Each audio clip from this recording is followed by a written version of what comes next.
ये जो टालिन बन गया है, अब टालिन को उसी हाइड्रोजन के साथ कंडीशन थोड़ी तब्दील करते हैं।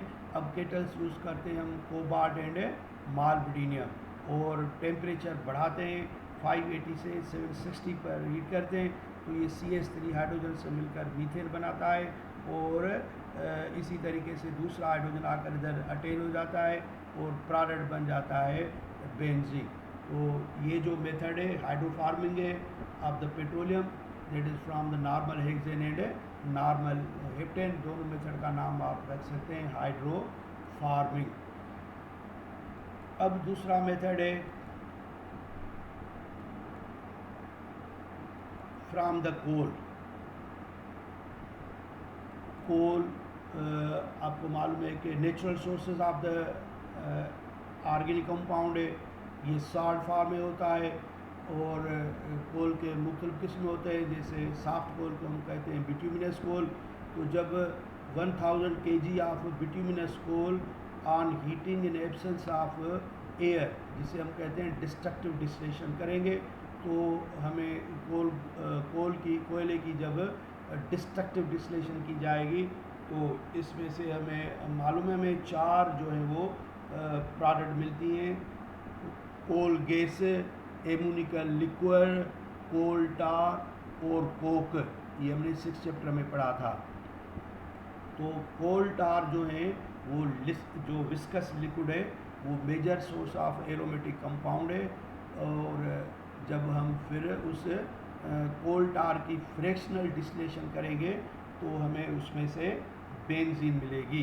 कहा जाता है, तकरीबन एस्टिमेशन है कि अगर हमारे पास 1000 kg बिट्यूमिनस कोल हो और उसकी हम डिस्ट्रक्टिव डिस्टिलेशन करें तो तकरीबन उसमें से कोल टार कितना मिलता है, 50 kg मिलता है, जो मिक्सचर है एरोमेटिक कंपाउंड की। उसमें बहुत सारे कंपाउंड होते हैं, एरोमेटिक कंपाउंड होते हैं, बेंजोइन होता है, बेंजीन जैसे हमने 6 चैप्टर में पढ़ा था, जिसको हमने कैटेगराइज किया था light oil, heavy oil, anthracene. तो फिर उनकी हम दोबारा फ्रैक्शनल डिस्टिलेशन करके बेंजीन हासिल करते हैं। तो बहरहाल बेंजीन का जो बॉइलिंग पॉइंट होता है वो 80 डिग्री सेंटीग्रेड होता है, तो कोल टार में से 80 डिग्री सेंटीग्रेड पर बेंजीन को हम पहले वेपोराइज करके फिर कूल करके, जिसे हम कहते हैं डिस्टिलेशन, अलग कर सकते हैं। और कहा जाता है तकरीबन 50 kg में से 0.5 से 1 kg हम बेंजीन हासिल कर सकते हैं, और अगर 100 kg कोल टार मिलता तो हम उसमें से 1 to 2 kg बेंजीन लिक्विड हम हासिल कर सकते हैं। तो ये हुआ बेंजीन बड़ा सोर्स जो कोल है उससे हमने उसको हासिल कर लिया फ्राम कोल टार। कह सकते हैं कि 2 मेथड इन्वॉल्व हुए हैं, पहले डिस्ट्रक्टिव डिस्टिलेशन हुई है जिसके नतीजे में कोल टार मिला, उसके बाद फ्रैक्शनल डिस्टिलेशन हुई जिससे हमने बेंजीन को आइसोलेट किया। और ये लेबॉरेटरी मेथड है from acetylene by polymerisation.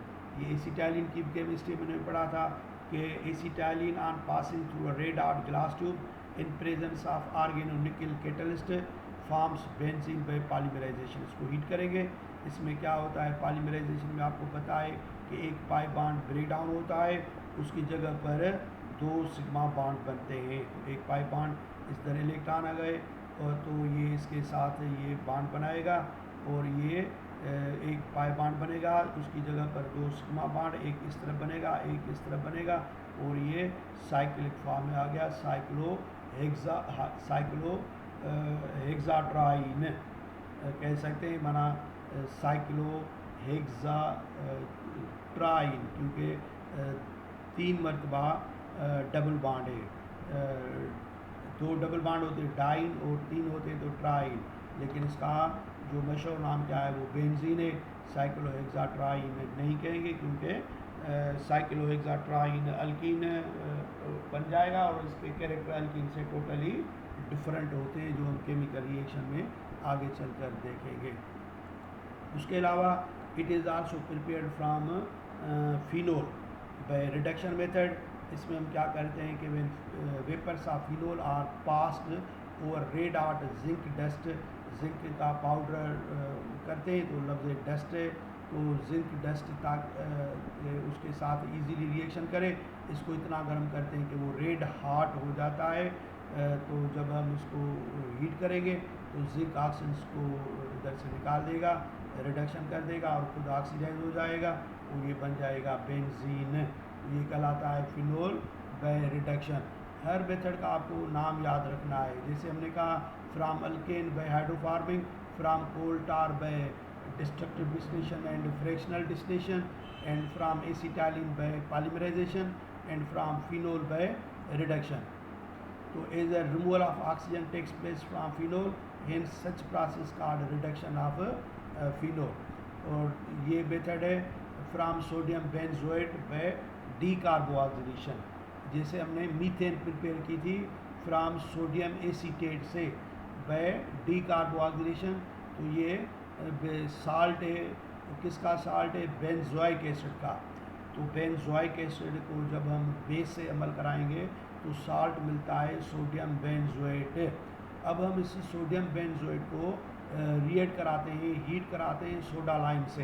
You know soda lime क्या होता है? It is the mixture of sodium hydroxide and calcium oxide, जिसमें सोडियम हाइड्रोक्साइड जो होता है वो एक्टिव इंग्रेडिएंट होता है जो इस कार्बन डाइऑक्साइड को CO2 को इधर से रिमूव करता है और वो कार्बन डाइऑक्साइड सोडियम हाइड्रोक्साइड में जज़ब होकर उसके साथ रिएक्शन करके सोडियम कार्बोनेट की फॉर्म में निकल जाता है और ये बन जाएगा बेंजीन। तो इस मेथड को हमने नाम रखा है डीकार्बोक्सिलेशन, क्योंकि ये C double bond O carboxide group जो था वो इधर से रिमूव हो गया, तो नाम हो गया डीकार्बोक्सिलेशन। तो और ये भी एक मेथड है from benzene sulphonic acid by hydrolysis. Benzene sulphonic acid, benzene की सल्फोनेशन कराते हैं तो हमें बेंजीन सल्फोनिक एसिड मिलता है। जब हम इसको हाइड्रोलाइसिस कराएंगे स्टीम के साथ तो ये वाटर इधर से SO3H को सल्फ्यूरिक एसिड की सूरत में निकाल देगा और हमें प्रोडक्ट क्या मिलेगी? बेंजीन मिलेगी। So when benzene sulphonic acid is treated with sulphur with superheated steam, it is hydrolyzed to produce benzene. तो ये एक मेथड है। तो ये हो गई properties preparation of the benzene. Now there are few physical properties of the benzene. ये हम किताब से देखकर याद ही करते हैं। Benzene is a colourless liquid with a peculiar smell. Peculiar smell उसको बोलते हैं जिसके बेसिस पर किसी को आइडेंटिफाई किया जाए, और ये बेंजीन को आपको मालूम है कि प्लेजेंट स्मेल ही होती है।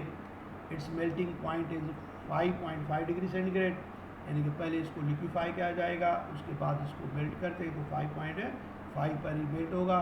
और उसका बॉइलिंग पॉइंट क्या होता है? 80 डिग्री सेंटीग्रेड होता है। It is highly inflammable. इधर इनफ्लेमेबल से मतलब है कि इसको जल्दी में आग लग जाती है।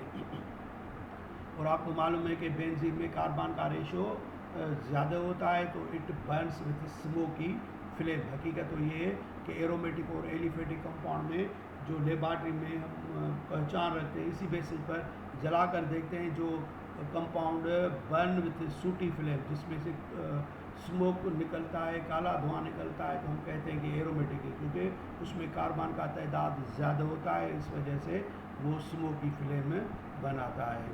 और इसमें परसेंटेज जब हम कार्बन की निकालते हैं बेंजीन की तो 93.6% इसमें मौजूद होता है। It is immiscible means insoluble in water, क्योंकि वाटर पोलर है, वो नॉन पोलर है तो वो हल नहीं होता है। But it is readily soluble in alcohol and ether, और ये खुद सॉल्वेंट के तौर पर यूज़ होती है। And dissolve fat resins sulphur iodine. It is toxic compound and causes blood cancer. अगर ब्लड में दाखिल हो जाए तो ये ब्लड की कैंसर करता है। It is used for the manufacture of nitrobenzene dyes, जो कलर इंडस्ट्री वगैरह में यूज़ करते हैं, कुछ ड्रग्स वगैरह में बनाने में इसको यूज़ किया जाता है। वैसे तो इसको बहुत यूजेस हैं, तो इधर सिर्फ फिज़िकल प्रॉपर्टी में कुछ यूज हमने बता दिए हैं।